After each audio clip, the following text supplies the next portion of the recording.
మీద చేసినటువంటి ఆరోపణలు రుజువు చేయి. నిజంగా దమ్ములేని వెధవ నువ్వు నీ చెల్లెల ఫోన్లో ట్యాప్ చేపించి, నీ భార్య ఫోన్లో ట్యాప్ చేపించి, చుట్టాలై పక్కాలై లేడీస్వి అందరి ఫోన్లు ట్యాపింగ్ చేపించి, సెలబ్రిటీ వ్యాపారస్తులు అందరి ఫోన్లు ట్యాపింగ్ చేపించి, బ్లాక్మెయిల్ చేసి డబ్బులు వసూలు చేసి వాళ్ళ జీవితాల్ని నాశనం చేసింది మీరైతే, మీరు వచ్చి ఈరోజు రేవంత్ రెడ్డి గారి మీద అంటావు. ఎడ చూసినవరా నువ్వు రేవంత్ రెడ్డిని? 16 గంటలు కష్టపడుకుంటా అసలు ఇల్లు వాకిలి వదిలేసి తెలంగాణ ప్రజల కోసం కష్టపడుతున్న ముఖ్యమంత్రిని పట్టుకొని నోటికొచ్చిన కూతలు కూస్తావు. నువ్వు చేసి తప్పుడు పనులు చేసి దొంగ పనులు చేసి వెనకాల తిరుగుతున్నావు కదా, తగుదనమ్మా అని రేపు పొద్దున ఏమన్నా ఆయన సంపాదించి దొంగతనం చేసిన దాంట్లోకి ఏమన్నా నీకు చారానంతో 10 పైసలంతో ఇస్తాడనుకొని నువ్వు చేస్తున్నావు. కానీ ఆ నమ్మించి నట్టేట ముచ్చేటోడు సొంత చెల్లెలు నిలబడ నిన్నిడుస్తాడరా. జాగ్రత్త, ఖబర్దార్ చెప్తున్నా నేను బిడ్డ. ఈ రోజు ఇక్కడ నుంచి బంజారాహిల్స్ నుంచి మాట్లాడుతున్నా. ఇంతకు ముందు కూడా నీ మీద గీనే కేసు అయిండే, గుర్తు చేసుకో. లేడీస్ విషయాలల్లో నువ్వు ఇబ్బంది పెట్టినావని గీ పోలీస్ స్టేషన్లోనే వచ్చి కంప్లైంట్ ఇచ్చారు. అప్పుడు నువ్వు కాంగ్రెస్ పార్టీలు ఉన్నాను ఇప్పుడు చెప్తున్నావు కదా, కాంగ్రెస్ పార్టీలు ఉన్నప్పుడే నీ వ్యవహారాలు విచ్చలవిడితనం మీద ఈడొచ్చి ఒక కంప్లైంట్ ఇస్తే మేమున్నాం. అప్పుడు నువ్వు ఈ రోజు ఇక్కడనే పోలీస్ స్టేషన్లో నిలబడి ఉన్నా. రా, నువ్వేం ఆధారాలు తీసుకొస్తావు? ఇంకెందుకు లేట్ చేస్తున్నావు? ఆధారాలు ఉన్నాయని ఉట్టిగా గాలికి ఆధారాలు లేకుండా మీడియా ముంగల కూర్చొని హైలైట్ కావాలి. ఈరోజు డే మొత్తం నిన్ను చూపియాలి.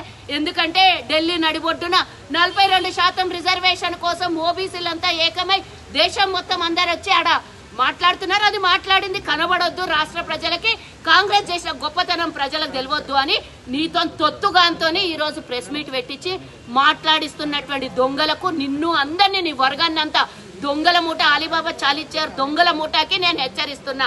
ఎక్కడ పోము, ఈ సరౌండింగ్ లోనే ఉంటాము, ఈండే ఉంటాం. మా నివాసం ఇన్నేళ్ల నుంచి ఇండే ఉన్నది. రేవంత్ రెడ్డి దగ్గర అవసరం లేదు, గిడికి తీసుకొని రా, చూద్దాం ఏమో తాడో పేడో తెలుసుకుందాం. కాబట్టి ఇప్పుడు మేము ఎస్ఐ గారు డ్యూటీలో బయటికి వెళ్ళినారు, సిఐ గారు కూడా లేరు.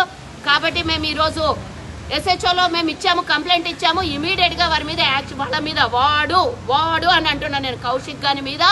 అట్లానే ఈ తెలుగు సబ్స్క్రైబ్ ఎవరైతే ఈ దొంగ మీడియాని నడుపుకుంటా ఇక్కడ చేతగాక తెలంగాణ ప్రజల్ని గాని మన ప్రభుత్వాన్ని ఎదుర్కొనే దమ్ము చేతగాక దుబాయ్లో పోయి డ్రామాలు చేస్తున్నటువంటి డ్రామారావుకి ఈరోజు ఆ తెలుగు సబ్స్క్రైబ్ నడుపుతున్నటువంటి ఏ దొంగలైతే ఉన్నారో, మార్ఫింగ్ చేసినటువంటి వీడియోలు పెట్టి ప్రజల్ని మోసం చేస్తున్నారో, మహిళల్ని అవమానపరుస్తున్నారో వాళ్ళందరి సంగతి చూడమని ఇప్పుడే మేము కంప్లైంట్ ఇచ్చినాము. ఆ దొంగగానికి హెచ్చరిస్తున్నా, ఎవడైతే నీ వెనకాలండి డ్రామా చేస్తున్నాడో ఆ డ్రామాలు పక్కకు పెట్టేసి ఇడికి రండి. మేమున్నాం, మేము ఆన్సర్ చెప్తాం. రేవంత్ రెడ్డి దాకా ఈ మెసేజ్ అవసరం లేదు. రేవంత్ రెడ్డి గారి మీద ఉన్నటువంటి గౌరవం చాలా మందికి, తెలంగాణలో ఉన్న 4 కోట్ల మంది ప్రజలకు తెలుసు.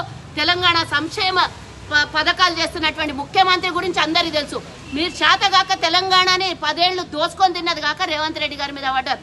రా బిడ్డ, రేపు చెప్తా నీ సంగతి. ఏడుకొస్తావు రా. ఖబర్దార్ కౌశిక్ రెడ్డి, ఖబర్దార్ ఖబర్దార్ కౌశిక్ రెడ్డి, ఖబర్దార్ ఖబర్దార్ కౌశిక్ రెడ్డి, ఖబర్దార్ ఖబర్దార్ కౌశిక్ రెడ్డి, ఖబర్దార్ ఖబర్దార్.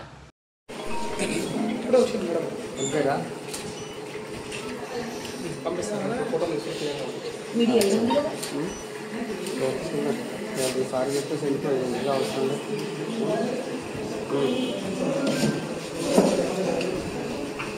ఏముంటుంది. ఆయన వెళ్తూనే ఉంటారు, చూస్తూనే ఉంటారు. ఓకే, అయితే